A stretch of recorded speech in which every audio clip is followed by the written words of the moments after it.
Oh, welcome to 10 Good Minutes. You should know that for the first time, I have recorded a full show and did not have any sound coming through. What a bummer. I thought it was actually pretty good what I came up with. So we'll see if I can do it again. But my promise to you in these 10 Good Minutes is I will not. I do my best not to bore you, and I'll do my best not to waste your time. So today I wanted to talk about a podcast that I listened to recently by a guy who goes by the name of Chris Williamson. It's the name of his podcast is called it's called Modern Wisdom, and he had on the show today a guy, and his name is so difficult for me to pronounce, and I don't know why French names always kind of do this, but his name is Alain de Botton or Alain de Botton, and he is someone who he's English actually, but he has a French last name. Always throws me off. But anyway, I really enjoy listening to Chris's podcast. It's called Modern Wisdom, and it's kind of a mashing together of new, more contemporary frameworks, matched together with some ancient wisdom. Sort of came out of the um, what do you call it, like kind of the productivity life hack sphere. And I think that he is way more than a one trick pony, and he does some um, really good stuff. He's genuinely inquisitive. He's very articulate. I think he's largely self-taught. He was a sort of a former club promoter, and he kind of looks the part. He's a really handsome guy. I think he's in his mid 30s. Works out, is in good shape, and all that. But man, he is just a sharp mind, and well worth your time. He's sort of one of the people that populate my earbuds as I go about my day. Because I always learn something from him, so it's good. Anyway, in a recent episode, they were talking about this phenomena where you can kind of overly rely on a kind of single skill or a kind of single explanation for things, and Alan says something to the effect of, he says, a well we need something, a kind of well-stocked mind. He even jokes that we need a kind of paganism of ideas. And I don't think he was being like, I think he was being metaphorical about the whole idea of paganism versus monotheism, with the idea that paganism has a god of love, paganism has a god of war, paganism has a god of everything that you can imagine, all of these impulses and forces and phenomena. Whereas in monotheism, of course, you've got God, right? And it's sort of everything that falls under. Now, I think it's a little bit of a mischaracterization of the way that a sort of a healthy Christianity can kind of operate. I think it leaves lots of room for all kinds of these ideas. But anyway, I take his point. This idea that um, it might lead you to believe that everything has already been solved, right? And as I've been thinking about this idea of looking for solutions, I'm really hung up on that word solution. Solution is something that, in one sense, it's that which you dissolve something, right? So you can dissolve sugar or salt in a beaker of water. Right? And the point being is that you kind of make it go away, or you're reducing it to its sort of more elemental parts. And I think this is a temptation that we have around these sort of the powers of the mind to abstract, the powers of the mind to believe that we can solve something just like we might in a simple algebra equation, solving for x. And once we solve for x, we can plug in the value of the variable, and then we can sort of render out a solution to the problem, and then the problem goes away. Um, I guess I'm sort of that old school kind of guy. I don't really believe in solutions as such. I'm sort of taking a page out of the Thomas Sowell playbook that, the mature mind does not believe in solutions. The mature mind wrestles with trade-offs, and I think that's basically right. But anyway, getting back to Alan's notion of this paganism of ideas, I think what he's trying to get at is that um, if we over rely on a kind of singular explanation or a sort of a simplifying frame, we lose something essential. We lose a number of things. And anyway, at this point in the conversation, Chris brings up another one of his, I think, pretty regular guests. His name is Gurwinder Bhogal. And when Chris has Gurwinder on, they have these little tags that they create, these little titles of phenomena, titles of things. And it's a lot of fun.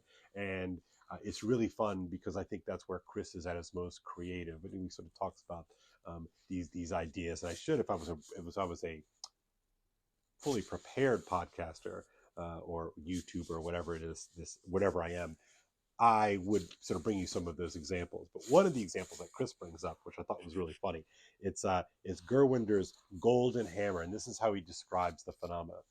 When an intellectual, someone has gained a cultish following for popularizing a concept that he becomes so drunk with power, he applies this concept to everyone and to everything. And so it's this idea that, I have solved a big problem in this one arena, and then I'm going to use this to solve all of our other problems.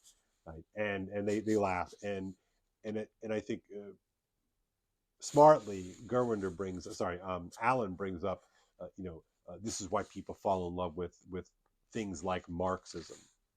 When you encounter Marx's framework, you are struck by its explanatory power, and it does in fact explain a ton of things. It's really, really, really quite something. Another one that he brought up is Freudianism. Freudianism is a similarly powerful explanatory frame, and until it isn't.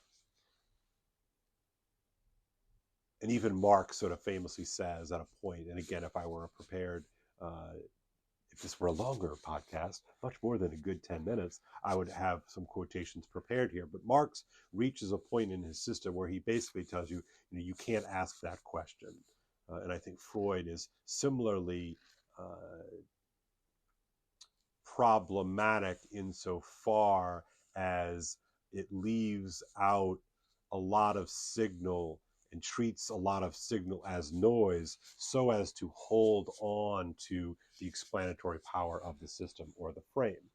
And I think this idea that you can have a golden key that will kind of unlock everything, the great master key, is really tempting for the mind. And I think, I believe it is something that you should resist in a real way. And, the one key to rule them all, to riff on the Lord of the Rings, that if I can just get this key, then everything works. And I remember in graduate school, it was always, he had a friend, Greg Forrest, who used to call it the lamination temptation.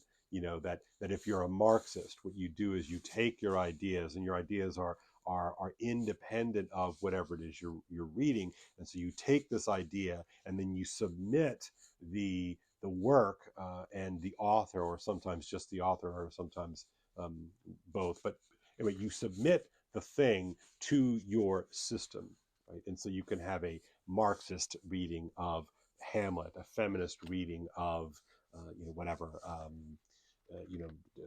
The Divine Comedy. You can have a Freudian reading of fill in the blank, and this is it became so tiresome, and so it made the work of the literary critic simply it's akin to sort of being a mechanic, right? And instead of